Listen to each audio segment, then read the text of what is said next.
साखरपेढीतील कुरहीन शेट्टी ज्ञाती संस्थेचे खजिनदार व श्री निळकंठेश्वर शिक्षण संस्था संचालक श्रीनिवास शंकर बंदगी यांचा वाढदिवसानिमित्त भव्य सत्कार समारंभ आयोजित करण्यात आला होता। प्रथम श्री क्षेत्र अक्कलकोट येथील श्री स्वामी समर्थ देवस्थानचे अध्यक्ष श्री महेश इंगळे यांच्या प्रमुख उपस्थितीत श्री स्वामी समर्थ महाराजांची आरती करण्यात आली।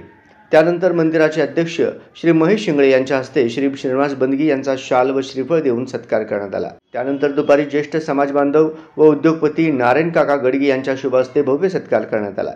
त्यानंतर श्री नीलकंठेश्वर शिक्षण संस्थेचे संचालक अर्जुन कस्सा, कुरहीन शेट्टी ज्ञाती संस्थेचे विश्वस्त नागेश टंगसाल, माजी विश्वस्त शंकर बडगिरी, समाज बांधव शशिकांत नादरगी, समर्थ बुगडी यांच्या हस्ते देखील भव्य पुष्पहार शाल घालून सत्कार करण्यात आला।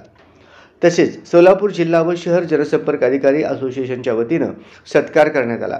यावेळी सोलापूर जिल्ह्यातील पंढरपूर, बार्शी, बैराग, तुळजापूर तालुक्यातील सर्व जनसंपर्क अधिकारी व सोलापूर शहरातील असोसिएशनचे पदाधिकारी मोठ्या संख्येने उपस्थित होते।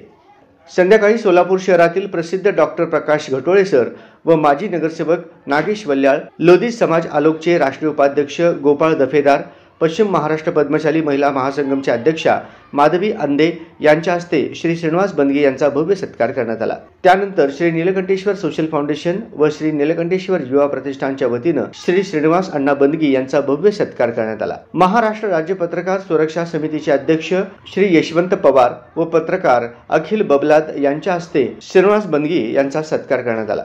दैनिक लोकमतचे उपसंपादक बाळकृष्ण दोड्डी व काशीनाथ वाघमारे यांनी श्रीनिवास बंदगी यांना वाढदिवसाच्या शुभेच्छा दिल्या।